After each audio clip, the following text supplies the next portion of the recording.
2021년 12월 29일 수요 예배를 드리겠습니다. 다 함께 사도신경으로 신앙 고백 드리겠습니다. 나는 전능하신 아버지 하나님 천지의 창조주를 믿습니다. 나는 그의 유일하신 아들 우리 주 예수 그리스도를 믿습니다.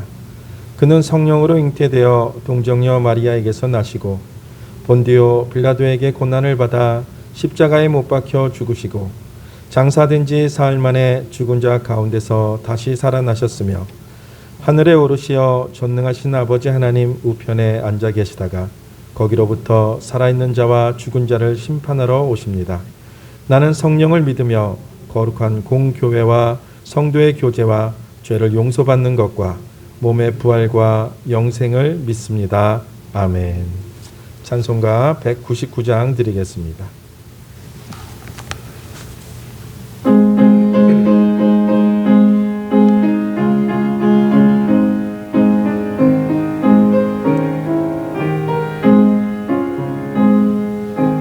사랑하는 채 비록 헤어졌으나 어머니의 무릎 위에 앉아서 재미있게 듣던 말 그때 일을 지금도 내가 잊지 않고 기억합니다.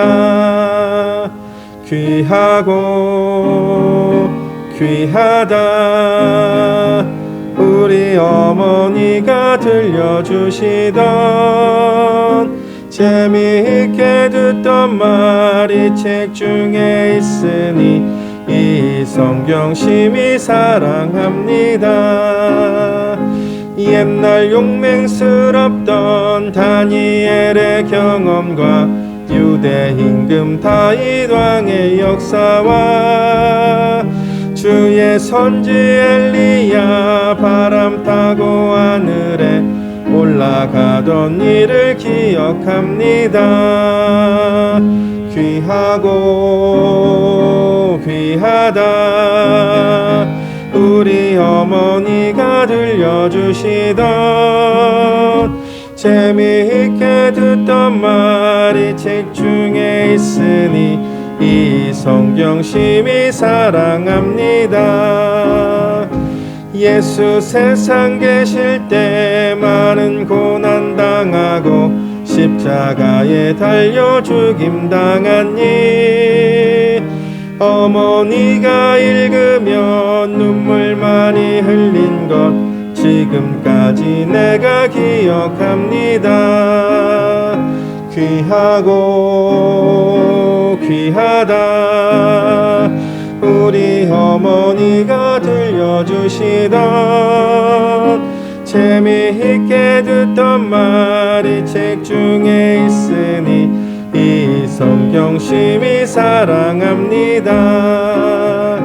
그때 일은 지나고 나의 눈에 환하오 어머니의 말씀 기억하면서 나도 시시때때로 성경 말씀 읽으며 주의 뜻을 따라 살려 합니다.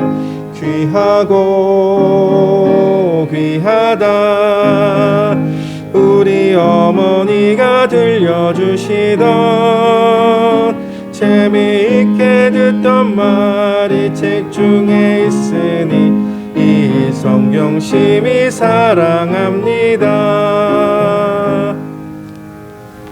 이 시간 우리를 대표해서 차인순 권사님께서 기도 인도해 주시겠습니다.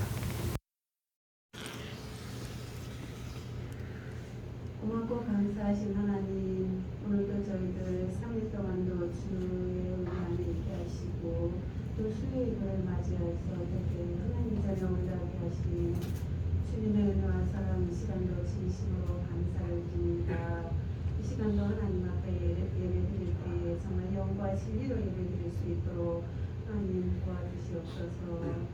하나님 아버지 우리가 어려움을 지나면서 하나님 앞에 이렇게 드릴 수 있는 예배가 얼마나 고맙고 감사한지 말로 다 알 수가 없습니다. 하나님 아버지 하지만 저희들 하나님의 은혜 없이 하나님의 사랑 없이 살 수 없는 걸 알고 있지만 주님의 뜻을 구하기보다는 내 의지대로 내 생각대로 사는 적이 얼마나 많았는지 이 시간도 하나님 앞에 고백합니다.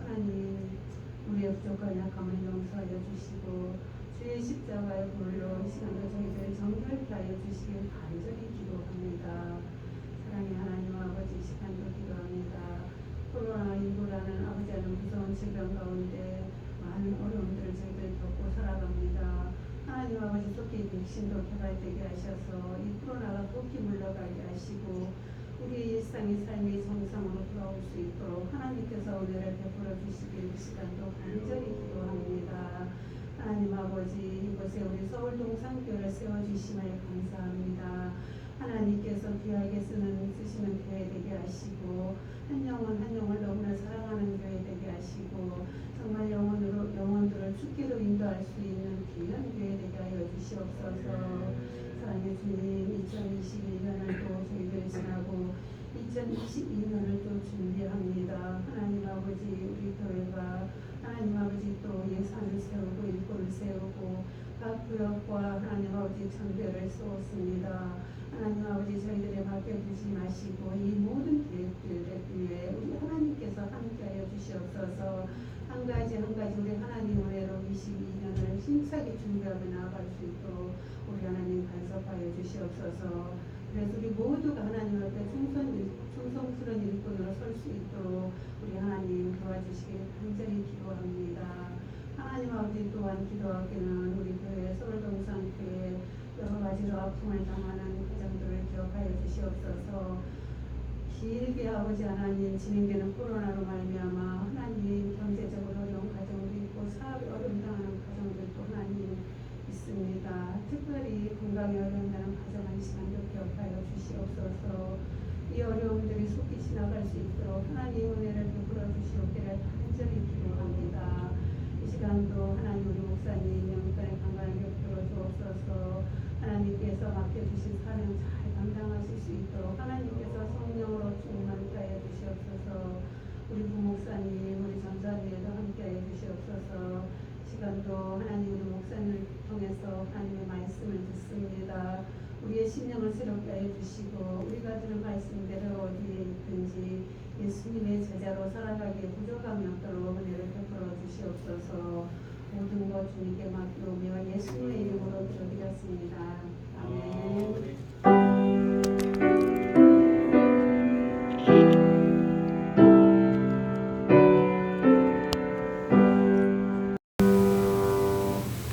하나님의 말씀은 창세기 35장 1절에서 5절 말씀입니다.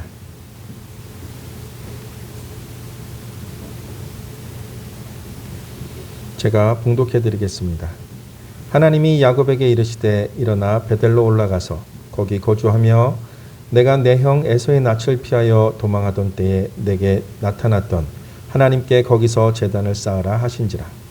야곱이 이에 자기 집안 사람과 자기와 함께한 모든 자에게 이르되 너희 중에 있는 이방 신상들을 버리고 자신을 정결하게 하고 너희들의 의복을 바꾸어 입으라.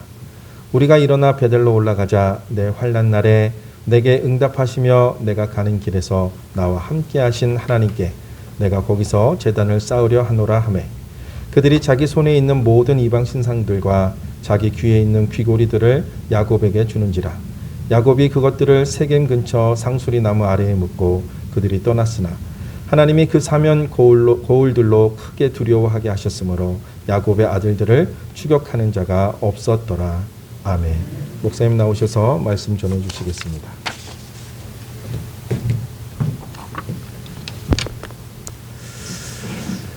흔히들 인간적인 생각에 자신이 똑똑하고 지혜롭다고 생각하는 사람일수록 하나님을 의지하며 사는 것이 참 어려운데 야곱은 바로 그런 유형의 사람이었죠. 야곱은 늘 하나님을 의지하기보다는 자신의 재주와 지혜를 의지하고 인생을 살았는데 그러다 보니 그의 인생은 겉으로 보기에는 참 잘 되는 것 같고 형통해 보였지만 실상은 늘 고난과 괴로움의 연속이었습니다. 그러다가 끝내 그의 사랑하는 딸 디나가 이방인인 바로 세겜으로부터 치욕스러운 일을 당하고 그의 집안이 풍비박산날 지경이 되자 그때서야 야곱은 정신을 차리고 자신의 모든 것을 내려놓고 하나님의 말씀을 들을 마음의 준비가 되었죠. 그때 하나님께서 야곱에게 나타나셔서 일어나 베델로 올라가서 거기 거주하며 내가 내 형 에서의 낯을 피하여 도망하던 때에 내게 나타났던 하나님께 거기서 제단을 쌓으라 하시는데, 이 말씀 자체를 한마디로 표현하자면 인생의 답이 내게 있지 않고 내게 있다라고 하나님께서 그렇게 말씀을 하신 것입니다. 그러자 야곱은 자기 집안 사람과 자기와 함께한 모든 자에게 이르기를 너희 중에 있는 이방 신상들을 버리고 자신을 정결하게 하고 너희 의복을 바꿔 입으라 하는데, 이는 참다운 회개의 모습이 어떤 건지를 우리에게 보여주고 있습니다. 흔히들 하나님을 믿는 교인들이 잘못을 하면 하나님께 회개를 하죠. 하나님, 제가 이런 일을 잘못했습니다 라고 회개하거나, 하나님, 제가 이런 말씀에 대해서 불순종했습니다 라고 이렇게 회개를 하지 않습니까? 그런데 문제는 말로만 하는 회개가 너무 많다는 거예요. 말로만 회개하는 사람은 자신의 잘못된 행동에 대해서 하나님, 내가 이거 잘못했습니다 그러면 다시는 그거 하지 않아야 되거든요. 그런데 그 성경 말씀대로 개가 그 토하였던 것을 다시 삼키는 것처럼 자신의 잘못을 그대로 반복을 한다는 그런 특징이 있습니다. 이처럼 야곱도 지금까지 하나님을 의지한다고 말을 해놓고는 제대로 지키지 못한 적이 너무 많았잖아요. 하나님, 하나님 의지할게요 하고 또 인간적인 생각, 하나님 의지하겠습니다 하고 또 인간적인 방법, 그렇게 살았던 적이 얼마나 많습니까? 근데 이제 야곱은 참단 회개의 모습을 보입니다.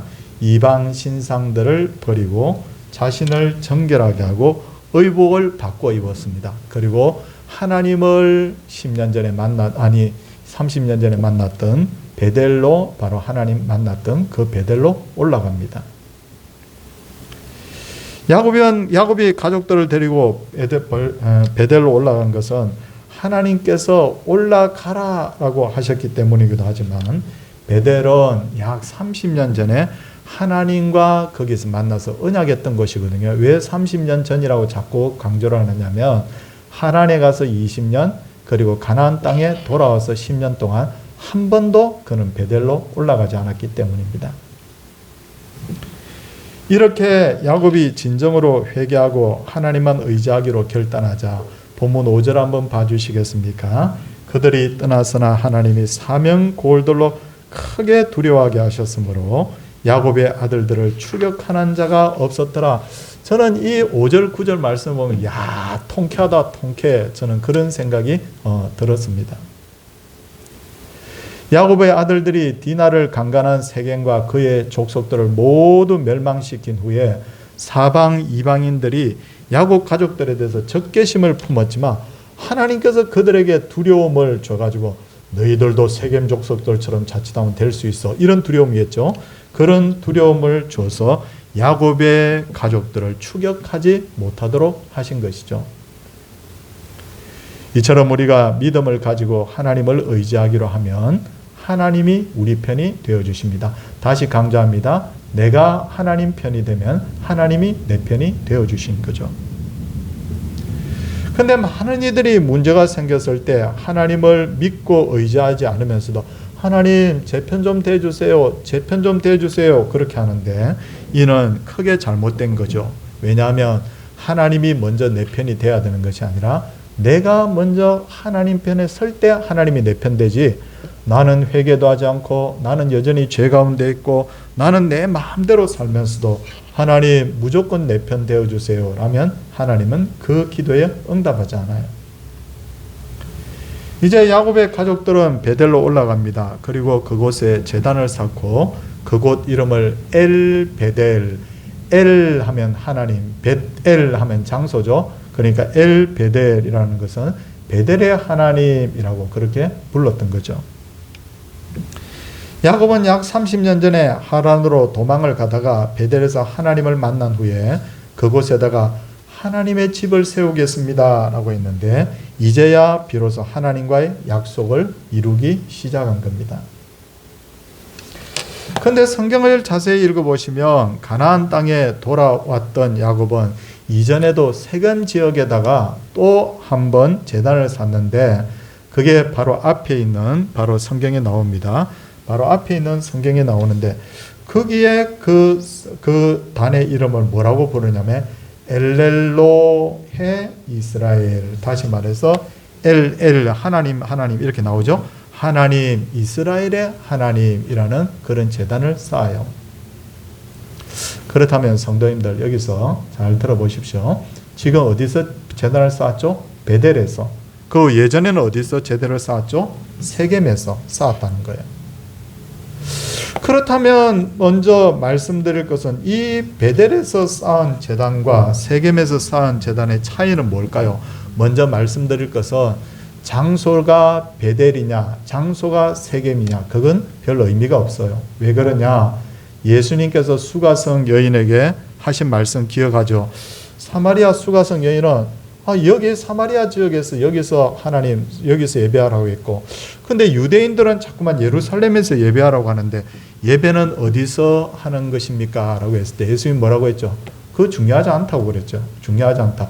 진짜 예배는 장소가 중요한 것이 아니라 예배자는 영과 진리로 예배하는 게 중요하다. 그렇게 말씀하셨죠. 기억나죠? 바로 요한복음에 나오는 말씀이에요. 그렇다면 이 두 제단, 세겜에 쌓은 제단과 베델에 쌓은 제단의 차이는 뭘까요?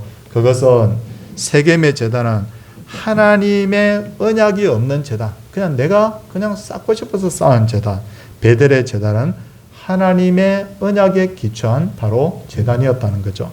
그런 차원에서 우리가 진짜 하나님 앞에 제단 쌓고 예배할 때 가장 중요한 것은 뭐냐면 말씀과 언약을 붙들고 믿음으로 하나님 앞에 제단 쌓는 게 중요하다는 거죠. 야곱이 베델에 하나님을 위하여 제단을 쌓은 후 리베가의 유모 이름이 드보라라고 나오는데 드보라가 죽었습니다. 그러자 야곱은 드보라를 베델 아래에 있는 상수리 밑에 장사하고 그 나무 이름을 알론바굿이라고 그렇게 이름을 짓습니다. 근데 많은 이들이 드보라의 죽음이 성경에 기록된 거, 이 여자 별 볼 일 없는 여자인데, 이 이름 처음 나오거든요. 근데 별 볼 일 없는 이름인데 왜 이 여자의 장래에 대한 것이 성경에 기록될까 하고 의아해합니다. 성도님들, 제가 성경을 딱 이렇게 확인을 한 바에 의하면 이 드보라라는 여자는 어디에 처음 등장하느냐면 창세기 24장 59절, 그러니까 앞에 한 10장 정도 앞에 가면 24장 59절에 보면 야곱의 어머니 리브가가 이삭에게 시집 올 때 유모와 함께 왔다라는 기록이 있어요. 거기는 이름은 나오지 않았지만 유모라는 단어가 거기 등장을 합니다. 다시 말해서 이 드보라라는 사람은 어떤 사람인가 하면 하란 출신의 사람이었고, 그리고 진짜 볼품없는 사람이었죠. 종 중에 한 명이 유모가 되지 않겠습니까? 그런데도 성경이 그녀의 죽음에 대해서 기록한 것은 그녀가 진심으로 하나님의 사람으로 쓰임 받았기 때문에, 그래서 하나님께서는 신분의 높고 낮음을 떠나서 신실한 하나님의 종을 이렇게 우대하시는 것을 우리가 볼 수가 있습니다. 그러므로 우리는 참 하나님 저 좀 높여주세요, 높은 자리에 앉게 해주세요, 이것보다 더 중요한 마음의 자세는 뭐냐면 제가 지금 처한 자리에서 하나님의 영광을 위해서 최선을 다하면서 살아가게 해주세요 라는 기도가 더 중요하겠죠. 이제 성도님들 9절 10절 말씀 한번 봐주시겠습니까? 9절 10절 말씀에 보니까 야곱이 밧단 아람에서 돌아오매 하나님이 다시 야곱에게 나타나사 그에게 복을 주시고 하나님이 그에게 이르시되 내 이름이 야곱이지만은 내 이름을 다시는 야곱이라 부르지 않겠고 이스라엘이 내 이름이 되리라 하십니다. 그렇게 하시죠, 그죠? 하시고라고 했죠. 지난번에도 이 부분을 제가 강조해서 한번 말씀을 드렸는데 야곱은 이미 10년 전에 밧단 아람에서 벌써 돌아왔어요. 가나안 땅에 온 지 10년 됐어요. 그런데 성경을 보니까 어떻게 되어 있습니까? 9절에 보니까 야곱이 밧단 아람에서 돌아오매라고 그렇게 이제서야 기록한 이유는 뭐냐면 10년 전에는 야곱의 몸만 밧단 아람에서 돌아왔지만 이제는 그의 마음까지도 이제 밧단 아람에서 돌아왔던 거예요. 이렇게 야곱의 몸과 마음이 모두 밧단 아람에서 돌아오자 하나님께서는 야곱에게 복을 주시고 그의 이름을 공식적으로 이스라엘이라 하겠다. 이제는 너 보고 꼭 이스라엘이라 불러줄게 라고 그렇게 말씀을 하십니다. 그리고 야곱에게 복을 더해 주시는데 항상 하나님이 복을 주실 때는 보너스를 주시거든요. 그 보너스 복이 뭐냐? 11절 12절 한번 보시기 바랍니다. 하나님이 그에게 이르시되 나는 전능한 하나님이라 생육하고 번성하라. 한 백성과 백성들이 총회가 내게서 나오고 왕들이 내 허리에서 나오리라. 왕들이 이제 야곱을 통해서 나온다는 거예요. 내가 아브라함과 이삭에게 준 땅을 내게 주고 내 후손에게도 그 땅을 주리라. 그렇게 말씀합니다. 이를 통해서 야곱은 공식적으로 아브라함과 이삭을 잇는 믿음의 조상이 된 거예요. 야곱은 하나님으로부터 엄청난 복을 받고는 아버지 이삭을 만나기 위해서 이제 길을 떠납니다. 베델에서 하나님하고 이제 관계가 회복됐죠. 그러니까 아버지 생각이 났던 것 같아요. 그런데 아버지를 만나러 가다가 라헬이 길에서 해산하게 되는데 그녀는 베냐민을 낳고 세상을 떠나게 됩니다. 근데 라헬이 세상을 떠날 때 아들의 이름을 뭐라고 지었느냐고, 얼마나 이 산통이 심하고 죽을 정도로 심했거든요. 그러니까 아들 이름을 뭐라고 짓느냐면 슬픔의 아들이라는 뜻을 가진 베노니라고 그렇게 아들 이름을 짓습니다. 그러니까 이 야곱이 아이 이름을 뭘로 바꾸느냐면 오른손의 아들이라는 뜻을 가진 베냐민으로 바꾸어 부르는 거예요. 야곱은 이전의 야곱이 아니었다는 말이죠. 이전에는 부정적인 사람, 비판적인 사람, 그런 사람이었다고 하면 이제는 긍정의 사람, 믿음의 사람으로서 슬픔의 아들 아니야. 비록 내가 제일 사랑하는 아내가 죽었지만 그러나 그는 슬픔의 아들이 아니라 오른손의 아들, 하나님께서 사용하시러 오른손의 아들로 살아갈 사람이야. 이렇게 아들의 이름을 그가 믿음으로 바꾸어 준 거예요. 그리고 라헬은 바로 베들레헴 길의 장사가 되었는데 성도님들 아시는 바대로 레아하고 라헬하고 야곱이 누가 더 사랑했습니까? 당연히 라헬을 더 사랑했잖아요. 그런데 성경을 가만히 보면 레아는 믿음의 조상들 아브라함과 사라 이런 믿음의 조상들이 묻혔던 바로 헤브론 땅에 묻히게 되지만 그러나 라헬은 베들레헴 바로 길가에 묻히는 것을 봤을 때 사람이 사랑한 사람과 하나님이 사랑한 사람 차이가 나는 거예요. 결국은 뭐냐면 하나님께서는 라헬보다 레아를 더 기뻐하셨다는 것을 우리가 볼 수가 있어요. 나중에 레아의 계통에서 결국 예수님이 나오시거든요. 그리고 22절을 보시면 성경에 이런 내용 좀 없으면 참 좋겠다 싶은 생각이 나옵니다. 22절 말씀 보십시오. 이스라엘이 그 땅에 거주할 때 르우벤이 가서 그 아버지의 첫 빌하와 동침하며 이스라엘이 이를 들었더라라고 되어 있잖아요. 야곱의 장남이었던 르우벤 어떤 스타일의 사람입니까? 물이 끓을 듯한 정열의 사나이, 인물도 좋았던 사나이. 그러다 보니까 많은 이들에게 호감을 일으켰던 그 사나이, 바로 첫째 아들 르우벤이 아버지의 첩이었던 바로 빌하와 간통 사건이 벌어져요. 이걸 세상말로 말하면 뭡니까? 호사다마, 좋은 일 후에 바로 어려운 일이 닥친다라고 하는데 사실은 이 하나님께서 이제 야곱에게 큰 축복을 내리려고 하는데 사탄 마귀가 그렇게 하지 못하도록 지금 방해를 하고 있는 거예요. 그런 영적인 차원에서 봐야 되는 거예요. 그럼에도 불구하고 23절부터 보면 야곱의 12 아들들의 이름이 등장하는데 이게 뭘 의미하느냐면 하나님은 사탄 마귀가 방해하고 인간들이 방해하고 막 이러는데도 불구하고 하나님께서는 이스라엘 나라를 세울 계획, 그를 통하여서 예수 그리스도를 이 땅에 보내실 것에 대해서 차질 없이 그 일을 완성해 가시는 것을 볼 수가 있습니다. 이제 공부 차원에서 우리 23절 한번 볼까요? 보니까 레아가 아들 낳은 거 6명 낳았죠. 한번 이름 한번 확인해 보겠습니다. 르우벤, 시몬, 레위. 레위는 뭡니까? 제사장 가문이죠. 그리고 유다는 뭡니까? 왕의 가문, 다윗 왕의 가문, 예수님 가문이죠. 그리고 이사갈, 스불론 이렇게 6명입니다. 그러니까 하나님이 오히려 사랑했던 레아, 이 레아에게 하나님이 중요한 아들은 다 이 여인을 통해서 주셨다고 볼 수 있어요.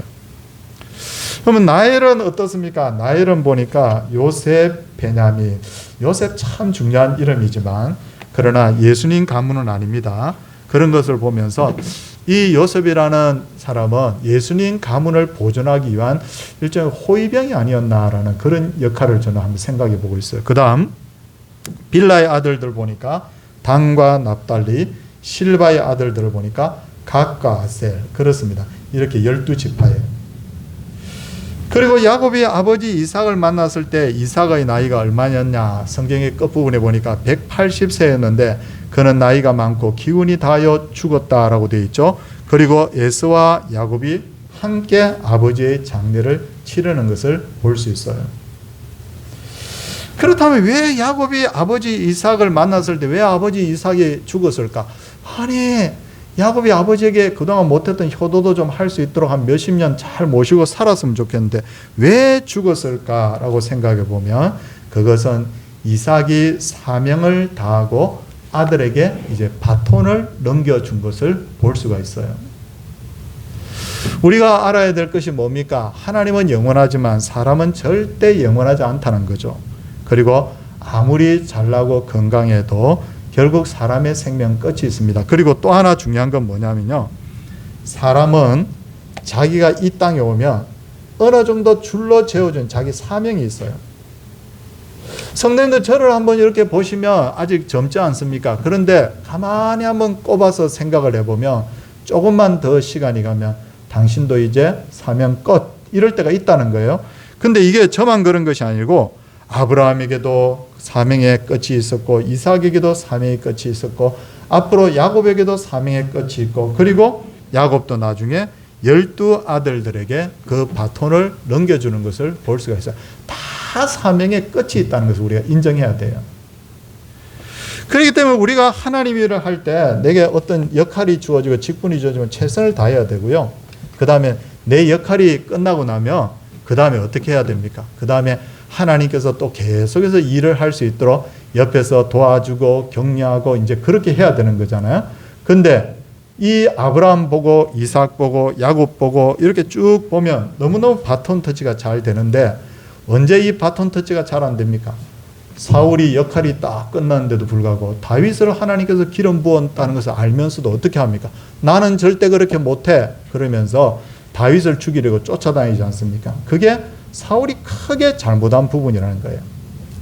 다시 한번 말씀드립니다. 우리가 하나님 앞에 크든지 작든지 사명받았을 때는 최선을 다하는 거예요.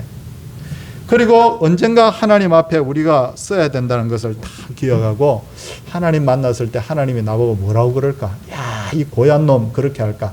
아니면 착하고 충성된 종이라고 할까? 우리가 원하는 답은 뻔하지 않습니까? 잘 기억하십시오.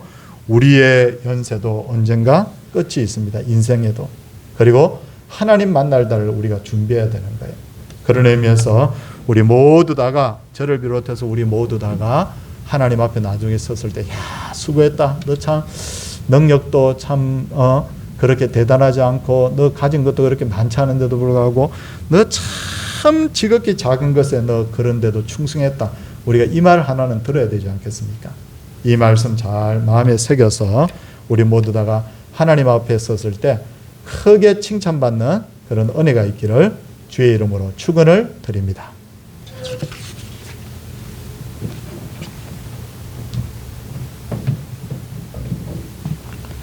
찬송가 200장 드리겠습니다. 찬송 후에 담임 목사님 축도해 주시겠습니다.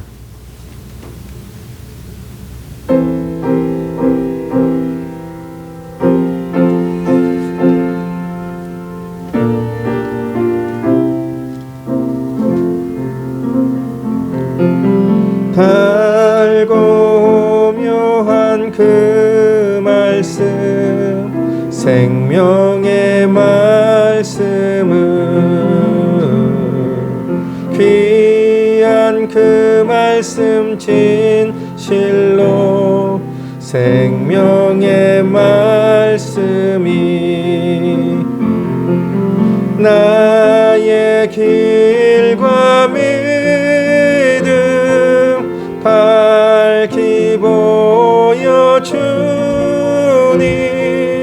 아름답고 귀한 귀한 말씀 생명샘이로다.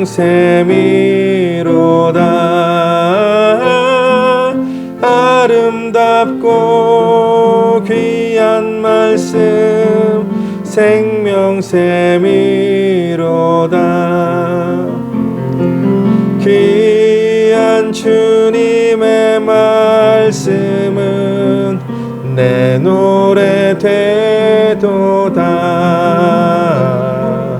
모든 사람을 살리는 생명의 말씀은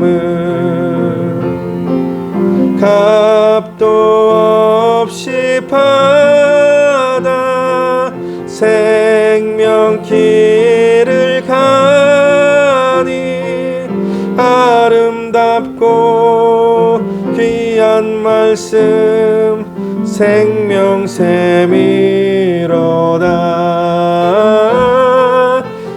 아름답고 귀한 말씀 생명샘이로다.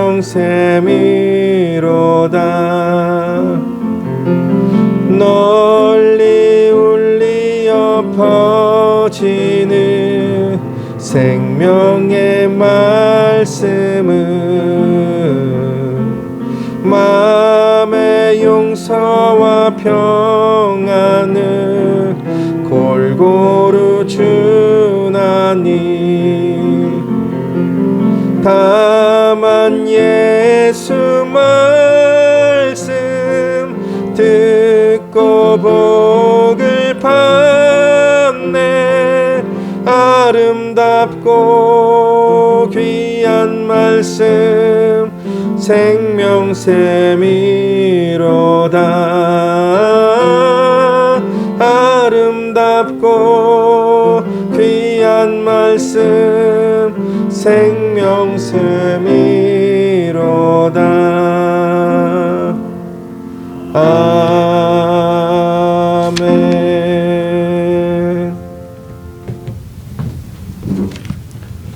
우리의 삶을 돌아보면 야곱처럼 하나님을 의지하기보다는 내 재주, 내 능력, 내 생각, 내 지혜, 내 판단을 의지하고 살았을 때가 참 많습니다. 그러다 보니 곧장 하나님께 복을 받을 수 있는데도 불구하고 뱅뱅뱅 20년, 30년을 돌아서 그제서야 하나님께 복을 받았던 야곱처럼 우리의 인생이 그렇게 살아왔음을 하나님 앞에 고백을 합니다. 하나님, 잘못된 것들을 이 시간에 청산하게 하시고 이방 신상들을 묻어버리고 옷을 갈아입고 하나님 앞에서 온 가족들이 정말 통해 자복하는 마음으로 베델로 올라갔던 것처럼 우리의 인생이 다시 한번 베델의 하나님을 만날 수 있도록 주님 은혜 베풀어 주옵소서. 그리고 아브라함이 이삭에게, 이삭이 야곱에게, 야곱이 그 12 아들들에게 믿음의 바톤 터치를 잘 했던 것처럼 우리가 믿음을 잘 자녀들에게 계승하게 하시고 또 교회에서도 하나님이여 또 다음 또 하나님 세대들에게 믿음을 잘 계승해서 가정적으로나 교회에서나 하나님 앞에 칭찬드는 하나님의 사람들 되게 하여 주시옵소서. 건강을 주시옵시고 막힌 담이 열려지게 하여 주시고 베델의 하나님을 만남으로 말미암아 하나님께서 일하시는 것을 우리가 몸소 체험하게 하여 주옵소서. 주 예수 그리스도의 은혜와 하나님의 사랑과 성령의 감화교통하심의 역사가 주의 백성들 위에 이제로부터 영원토록 함께 있을지어다. 아멘.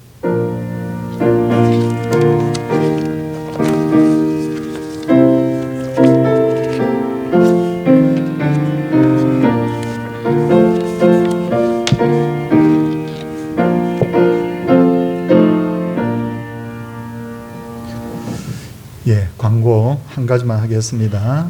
내일 모레 우리 금요일 날 밤 9시 30분 기도 카드 꼭 적어서 송구영신 예배에 다 참석해 주시길 바랍니다. 지난 성탄 감사 예배 때 우리 성도님들이 비교적 많이 오셔서 하나님 앞에 예배했던 것처럼 우리 송구영신 예배, 하나님 제일 기뻐하는 예배, 그런 예배를 꼭 드릴 수 있기를 바랍니다. 오늘 멀리서 오셔서 기도해 주셔서 감사하고 또 추운 날씨 가운데서도 함께 이렇게 예배 드릴 수 감사하고 또 우리 영상으로 예배한 우리 성도님들에게도 제가 인사를 드립니다. 우리 옆에 분들과 한번 인사하도록 하겠습니다.